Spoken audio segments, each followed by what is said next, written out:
And then she'll come back and be like, okay, well, name your daughter Daffodil, or Sprout, or Sunflower, and you can name your son Dill. Like, it's nothing super interesting or unique, and it's certainly not worth hundreds of dollars. I'm expecting parents aren't coming up with names on their own.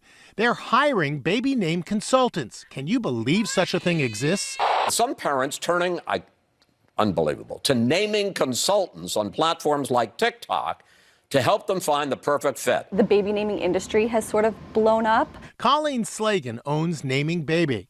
She charges between $250 to $400 for her consultations, and business is booming. Charging $250 to $400 doubloons for some names. Why is a name so important? You know, it's the first choice you're making as a parent. It's the first sort of piece of identity you're giving to your child.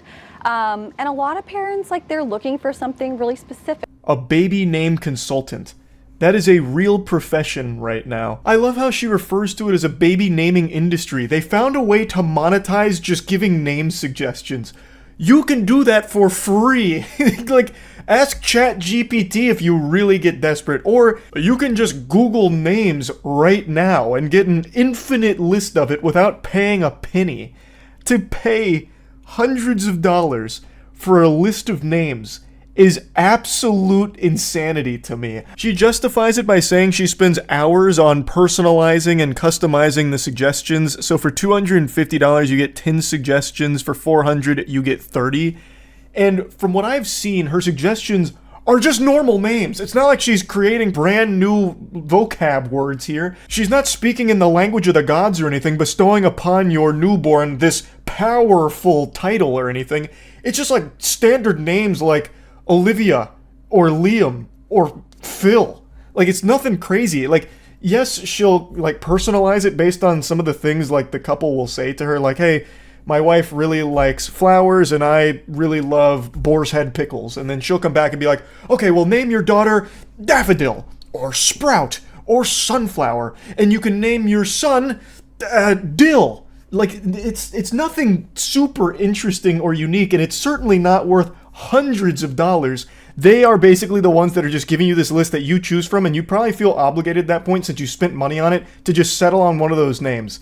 That doesn't seem like a recipe for success. Holly and Eric Stein own a postpartum meal delivery service and are expecting baby number 3 at the end of August. I don't think I even knew something like this existed. They've been struggling to find a name that will sound good with their 2 kids, Rory and Blair. They hired Colleen and now have a top few to choose from, but are waiting until baby's arrival to make a final decision.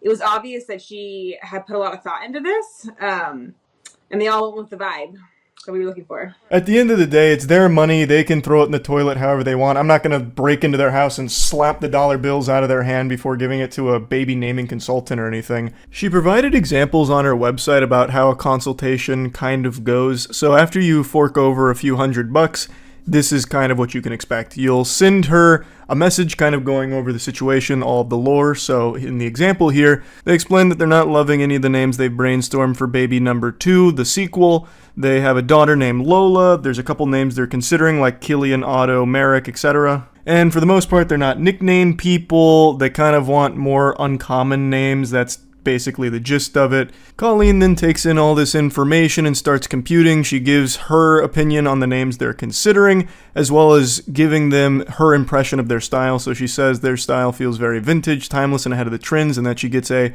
guy in the beanie at the coffee shop, old soul kind of vibe. Which honestly almost sounds like an insult. Those sound like fighting words. I'm surprised an argument wouldn't break out in this example here. What do you mean? That's not my vibe at all. But then she gives her perspective on the names that were vetoed. And all in all, it basically just kind of plays out like taking an old BuzzFeed quiz.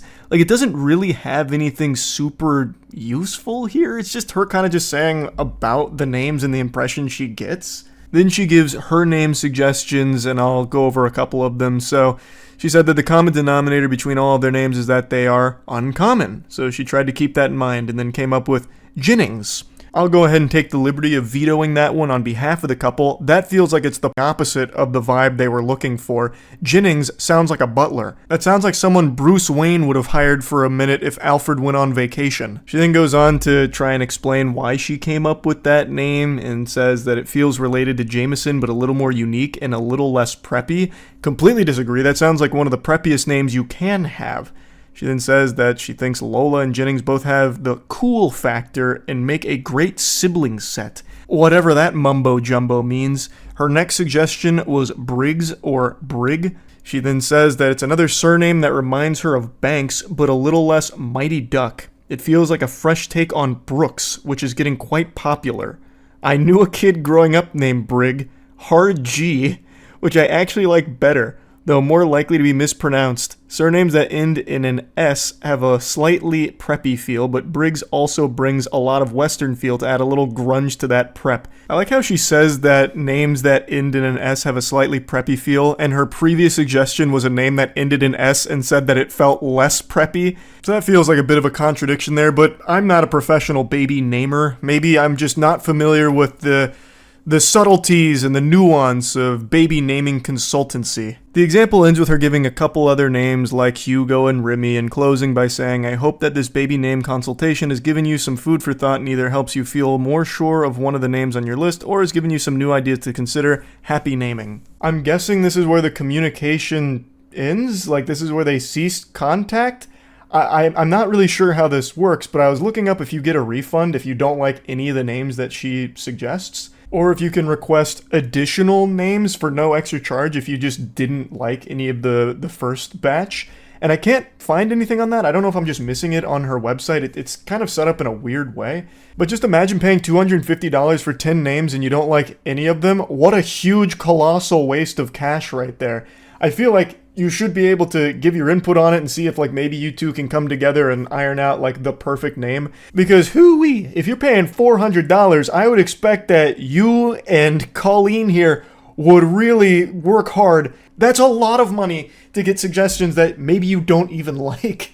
But to me, it just seems like a real symptom of how everything needs to be monetized, and that's becoming more and more normalized. How even something as simple as just name suggestions is all of a sudden a massive business at this point. I'll go ahead and break the magician's code here and reveal some great names for free. If there's any expecting couples out there, please feel free to use these. There's no royalties on them, copyright free, no trademarks. A name that I've been really defaulting to recently is Jerichomo. It's a name that's derived from a very strong source, my buddy Aaron. He came up with this name and I think it just sounds really cool, so I think Jerichomo is a really great choice. Another one that I've always really appreciated is Avagantimos. It was a name that I came up with on the spot a long time ago when playing a horror game called Penumbra, which could also serve as a cool name. Penumbra sounds awesome. It's like a cool Pokemon, you know? But yeah, Avagantimos makes it sound like some kind of ancient gladiator. There's also Geth, which I think is a really cool sounding name from Mass Effect. If you've played Mass Effect, that name will have even more meaning for you. Mass Effect 3's base ending was absolutely atrocious, but it doesn't mean that the name Geth is sullied in any way. Plus, the DLC did help with the Mass Effect 3 ending anyway, so Geth could be a strong option. There's also Glarb, which is a frog in Magic the Gathering from their new set Bloomburrow, and Glarb sounds great.